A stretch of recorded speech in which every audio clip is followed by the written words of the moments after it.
All right. So, hello everyone. I'm Barb Larson Taylor, and I work at Gustavus Adolphus College, which is in St. Peter, Minnesota. And I'm joined by a coworker and friend, Glenn Cranking, who's professor of history and Scandinavian studies. And he is the director also of our May Day Peace Conference. And in my role working at Gustavus, I coordinate our institutional events. And this college where we work happens to be the alma mater of me, Glenn, and Carrie.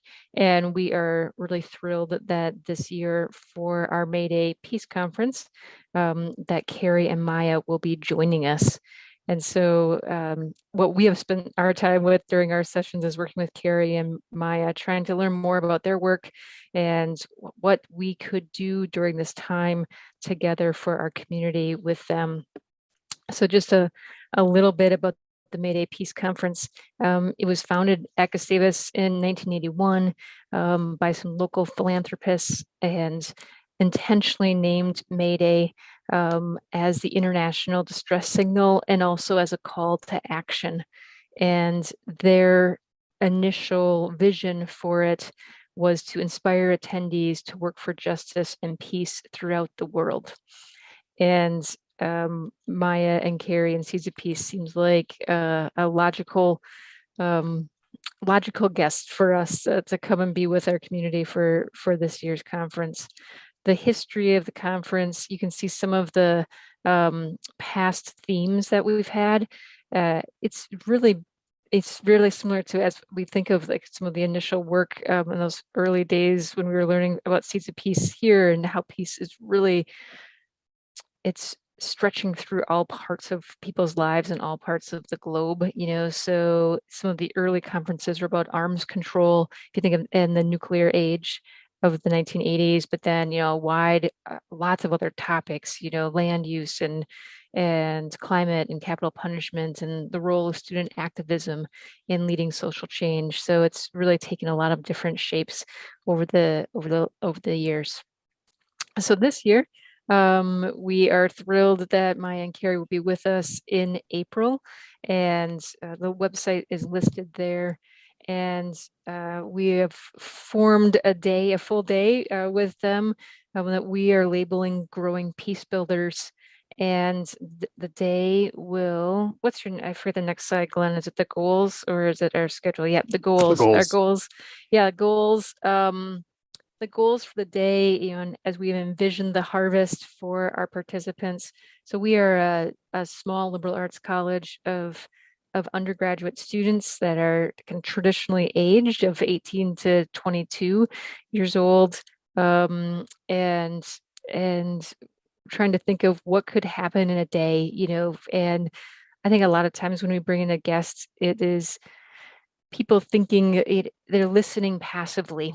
And so we really wanted people at the end of the day that were participating in some part of the day to feel empowered to work themselves for justice and peace, for people to leave with um, some tools that they could use to act.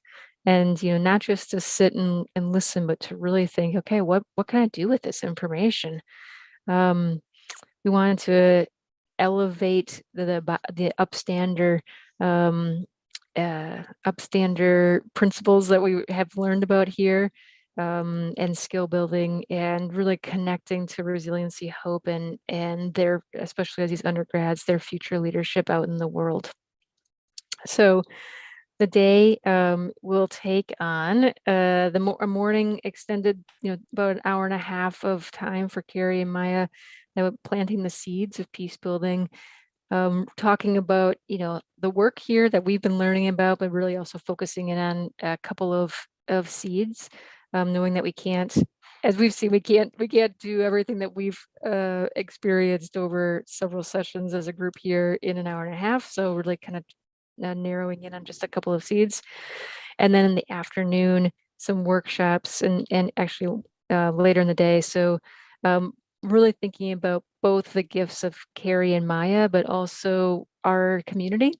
And so one workshop about beginning peace building and education and youth development. We have a strong uh, teaching major, education major, and also a strong psychology department and child development.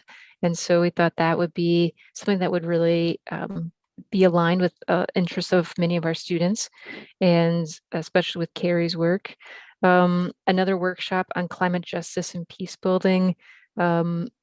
As someone else mentioned earlier today, climate justice is really on top of mind for many of our students, and we wanted to link these two together and have really more actionable, some more actionable things that students could walk away from. And we know both Maya and Carrie have done a lot of work in this area.